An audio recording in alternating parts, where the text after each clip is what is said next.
आज्ञा ले चुके हैं छठ की शुरुआत करने की। तो सारी तैयारियां हो चुकी हैं, सब लोग तैयार हो चुके हैं, नहा धो के रेडी हो चुके हैं और अब लौकी भात बनाने का प्रोसेस स्टार्ट है। तो इस 4 दिवसीय छठ पूजा की शुरुआत आज हो चुकी है और ये है नहाए खाए, जब व्रती इसमें स्नान ध्यान कर सूर्य की उपासना करती हैं पहले, फिर सूर्य की पूजा करने के बाद ही भोजन बनाती हैं और उसके बाद भोजन ग्रहण करती हैं। तो इसमें चावल दाल और लौकी की सब्जी खाई जाती है। नहाए खाए जो है वो पूजा करने से व्रती के सुख और सौभाग्य में अपार वृद्धि होती है। तो इस दिन देखिए व्रती लौकी की सब्जी बनाते हैं। इस दिन को ना कद्दुआ भात भी कहते हैं, यानी कि कद्दू भात भी कहते हैं इस दिन।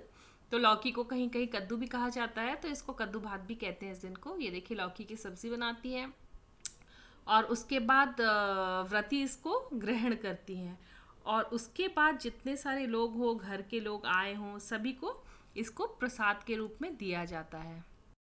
व्रती जो है नहाए खाए के दिन ना शुद्ध चूल्हे पर ही भोजन पकाती हैं, यानी कि ये जो चूल्हा भी इस्तेमाल करते हैं या तो सिर्फ इसको छठ के समय ही से निकाला जाता है, या पहले के ज़माने में ना नई ये लकड़ी के चूल्हे पे खाना पकाया जाता था या मिट्टी के चूल्हे पे खाना पकाया जाता था, नया चूल्हा तैयार किया जाता था।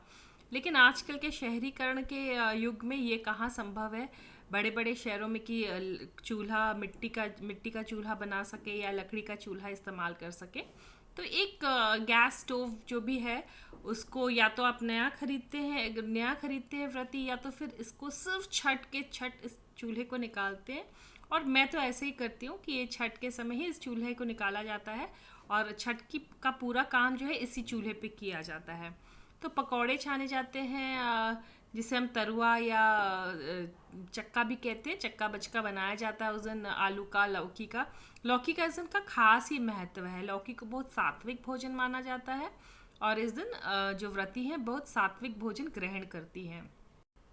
तेल मसाले का भोजन नहीं किया जाता है, बहुत शुद्ध भोजन किया जाता है, साधारण भोजन किया जाता है, क्योंकि इसके बाद व्रती को व्रत करना पड़ता है, उपवास करना पड़ता है। करीब 36 घंटे का उपवास होता है इस खाना खाने के बाद। फिर दूसरे दिन शाम को एक बार खाना खाती है व्रती, खीर और रोटी, और उसके बाद फिर 24 घंटे का और आगे का व्रत रहता है। तो इसलिए बहुत ही सात्विक खाना और बहुत ही प्लेन खाना खाया जाता है। तो ये देखिए खाना पूरा बन चुका है।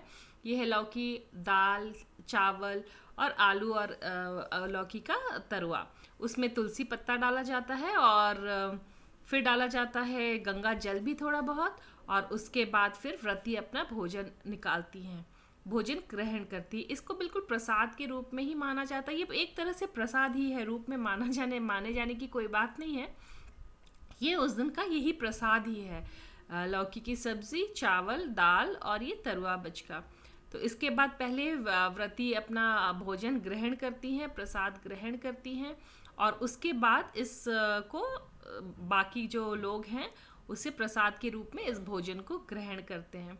ये देखिए व्रती भोजन करने के पहले क्या करती हैं कि ज़रा अगरबत्ती दिखाती हैं और जल डालती हैं इसके अगल बगल, और उसके बाद ना फिर एक निवाला जो है अच्छे से उसको सभी चीज़ों का को एक अलग से निकाला जाता है, जिसको गौ ग्रास कहते हैं, या गाय के लिए गाय के लिए पहला वो निकाला जाता है।